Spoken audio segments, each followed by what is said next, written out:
ప్రభుత్వం యొక్క పని స్వరూపం కానీ, ఒక దేశంలో రాజ్యం యొక్క స్వరూపం కానీ, ఆ దేశంలో ప్రజలకు ఇచ్చిన ప్రాథమిక హక్కుల అమలు తీరుపై మాత్రమే ఆధారపడి ఉంటుంది.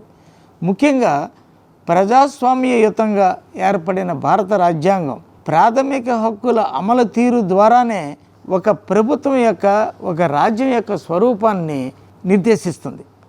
భారత రాజ్యాంగంలో రాజ్యానికి వ్యతిరేకంగా అమలు జరపదగిన ప్రాథమిక హక్కులను మనం పొందుపరుచుకోవడం జరిగింది. ప్రాథమిక హక్కులకు వ్యతిరేకంగా ఏ రాజ్యపు చర్య అయినా చెల్లదని అధికరణం 13లో భారతదేశంలో న్యాయం అంటే ఏమిటో తెలియపరిచారు. అధికరణం 14 నుంచి 18 వరకు వివిధ అధికరణలలో సమానత్వం అనే ప్రాథమిక హక్కుని పొందుపరిచారు. ఇదే ఇంగ్లాండ్లో డైసీ రూల్ ఆఫ్ లాగా మనం చెప్పుకుంటాం. భారతదేశంలో సుప్రీంకోర్టు అర్థం చేసుకునే దాన్ని బట్టి అందరికీ సమానత్వాన్ని అమలు చేయడం, అసమానత్వంకి రాని విషయాలని భారతదేశంలో సమానత్వం ఎలాగ అమలు పరచాలనే విషయాలను కూడా భారత రాజ్యాంగంలో మనం పొందుపరుచుకున్నాం.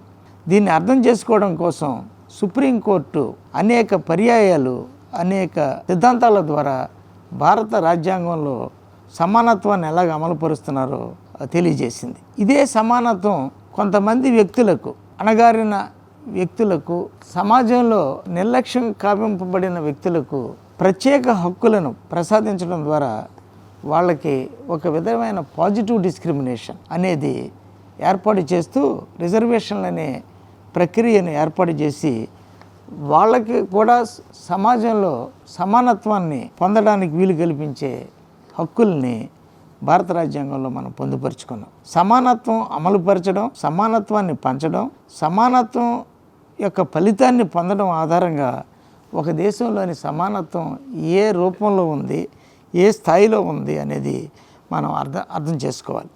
భారత రాజ్యాంగంలో అధికరణం 17 ద్వారా అంటరానితనాన్ని నిర్మూలించారు. అలాగే అధికరణం 18 ద్వారా ప్రత్యేక బిరుదులను కూడా రద్దు చేశారు.